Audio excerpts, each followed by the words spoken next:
ভাইয়েরা আছেন, অনেক বোনেরা আছেন, আমার সাথে হয়তো একমত হবেন, ফজরের নামাজ পড়ার জন্য মোবাইলে অ্যালার্ম দিয়ে রাখে, ফজর শুরু করব, ফজর থেকে নামাজ শুরু করব, যতই কষ্ট হোক আমি ফজর থেকে নামাজ শুরু করব, কিন্তু আর সেই অ্যালার্মটা কানের মধ্যে বাজে না, কানের মধ্যে শোনা যায় না, ওটাটা আর হয় না। কিন্তু ফুটবলের জন্য অ্যালার্ম দিয়ে যদি রাখা হয়, ফুটবলের অ্যালার্ম বাজার আগে তার চোখ খুলে যায়। পার্থক্যটা কোথায়? আমার তো রুম প্রতিদিনের রুমেই, আমার ঘুম তো প্রতিদিনের ঘুমেই।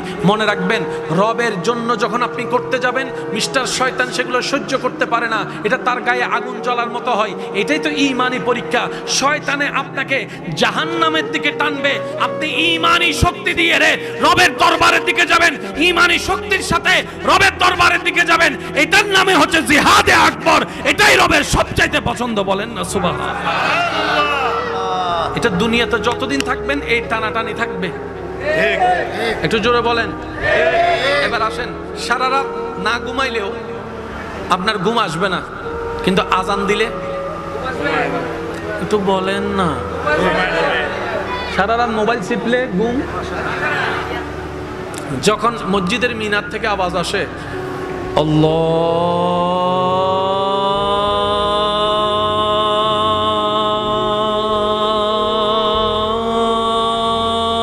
আল্লাহু আকবার, আল্লাহু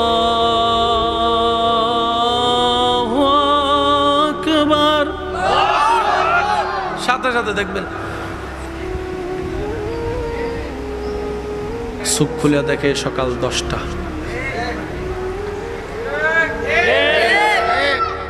খেয়াল করছেন এটা? যদি করে থাকেন আওয়াজ দেন। খেয়াল করছেন?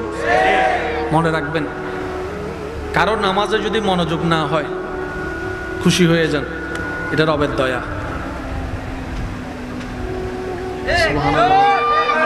আমরা নেগেটিভ শুনতে শুনতে এমন পর্যায়ে চলে গেছি যে নেগেটিভের ভিতরে যে পজিটিভ থাকতে পারে সেটা আমরা বুঝতে পারি না। আপনি নামাজে দাঁড়ালেন কাকে খুশি করার জন্য? মনোযোগ লড়াই ফেলছে কে? তারপর আপনি নামাজে আছেন কার খুশির জন্য? এটাও তো বড় দয়া। সুবহানাল্লাহ বলেন। আপনি নামাজ পড়ছেন, আল্লাহু আকবার, আপনি নামাজে ঢুকলেন, শয়তান টানা শুরু করছে, ওই খেয়াল ওই খেয়াল ওই খেয়াল ওই খেয়াল। তারপর আপনি নামাজ পড়ছেন, রুকু করছেন, সিজদা করছেন, তাসবিহ পড়ছেন।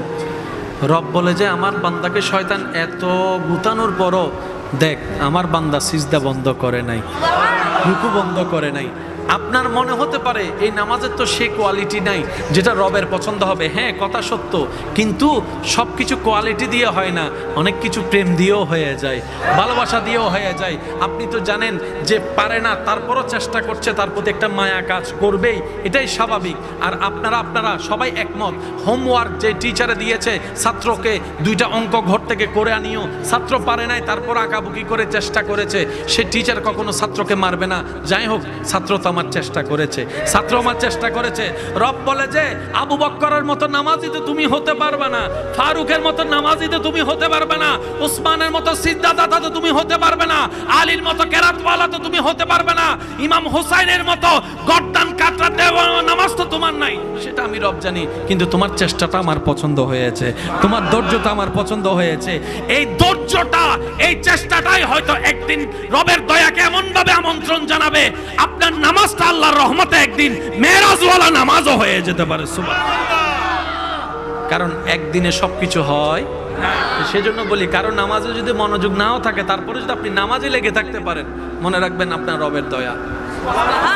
রাত যত গভীর হয় পৃথিবী তত নিস্তব্ধ হয়, রাত যত গভীরের দিকে যায় শুনশান আওয়াজ কমতে থাকে, রাত যত গভীরের দিকে যায় ব্যস্ততা তত আরামের দিকে অগ্রসর হতে থাকে, রাত যত গভীরের দিকে যায় মানুষের ভিতরের মানুষটা তত বাহির হতে থাকে। একটু বুঝতে হবে প্রতিটা শব্দ। রাত যত গভীরের দিকে যায় মানুষ তত আসল জীবনের দিকে মনোযোগ দেওয়ার সুযোগ পায়।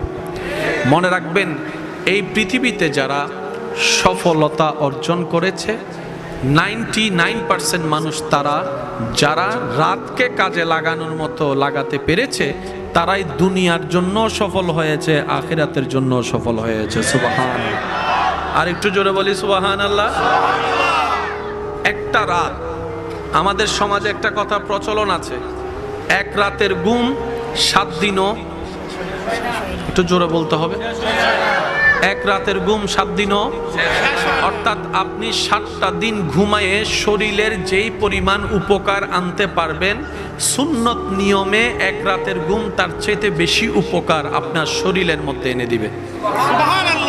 অনেক ভাইয়েরা আছেন, অনেক বোনেরা আছেন, আমার সাথে হয়তো একমত হবেন, ফজরের নামাজ পড়ার জন্য মোবাইলে অ্যালার্ম দিয়ে রাখে, ফজর শুরু করব, ফজর থেকে নামাজ শুরু করব, যতই কষ্ট হোক আমি ফজর থেকে নামাজ শুরু করব, কিন্তু আর সেই অ্যালার্মটা কানের মধ্যে বাজে না, কানের মধ্যে শোনা যায় না, ওটাটা আর হয় না। কিন্তু ফুটবলের জন্য অ্যালার্ম দিয়ে যদি রাখা হয়, ফুটবলের অ্যালার্ম বাজার আগে তার চোখ খুলে যায়। পার্থক্যটা কোথায়? আমার তো রুম প্রতিদিনের রুমেই, আমার ঘুম তো প্রতিদিনের ঘুমেই।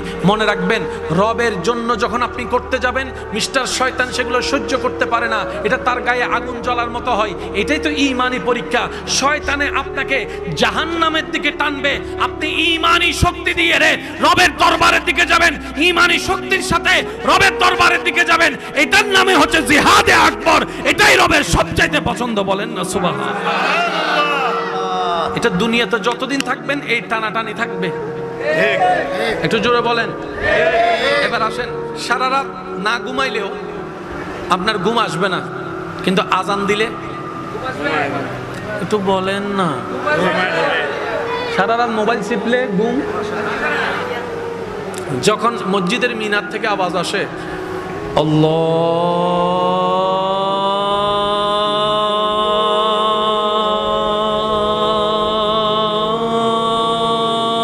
আল্লাহু আকবার, আল্লাহু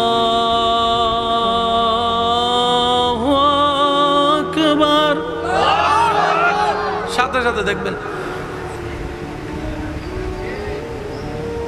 চোখ খুলে দেখে সকাল 10টা।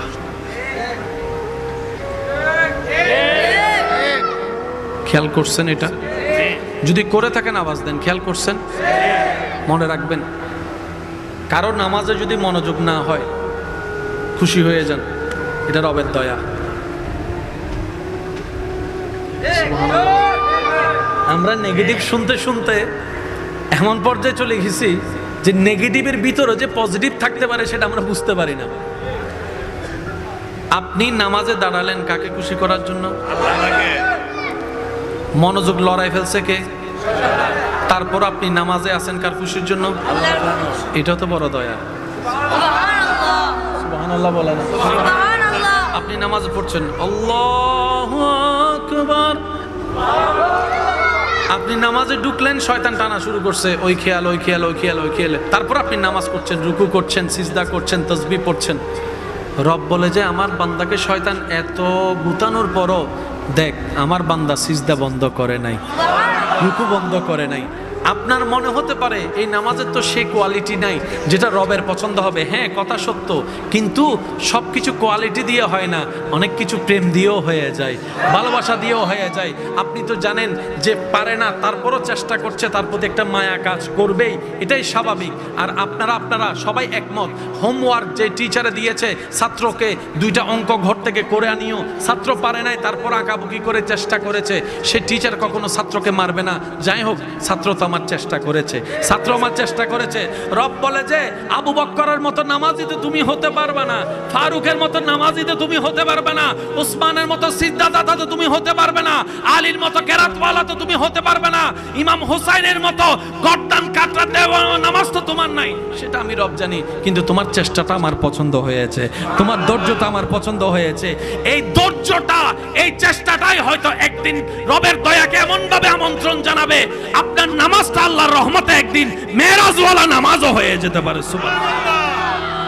কারণ একদিনে সবকিছু হয়, সেজন্য বলি কারো নামাজে যদি মনোযোগ নাও থাকে, তারপরে যদি আপনি নামাজে লেগে থাকতে পারেন, মনে রাখবেন আপনার রবের দয়া। রাত যত গভীর হয় পৃথিবী তত নিস্তব্ধ হয়, রাত যত গভীরের দিকে যায় শুনশান আওয়াজ কমতে থাকে, রাত যত গভীরের দিকে যায় ব্যস্ততা তত আরামের দিকে অগ্রসর হতে থাকে, রাত যত গভীরের দিকে যায় মানুষের ভিতরের মানুষটা তত বাহির হতে থাকে। একটু বুঝতে হবে প্রতিটা শব্দ। রাত যত গভীরের দিকে যায় মানুষ তত আসল জীবনের দিকে মনোযোগ দেওয়ার সুযোগ পায়। মনে রাখবেন, এই পৃথিবীতে যারা সফলতা অর্জন করেছে। 99% মানুষ তারা যারা রাতকে কাজে লাগানোর মতো লাগাতে পেরেছে, তারাই দুনিয়ার জন্য সফল হয়েছে, আখিরাতের জন্য সফল হয়েছে। সুবহানাল্লাহ। আর একটু জোরে বলি সুবহানাল্লাহ। একটা রাত, আমাদের সমাজে একটা কথা প্রচলন আছে, এক রাতের ঘুম 7 দিনও, একটু জোরে বলতে হবে, এক রাতের ঘুম 7 দিনও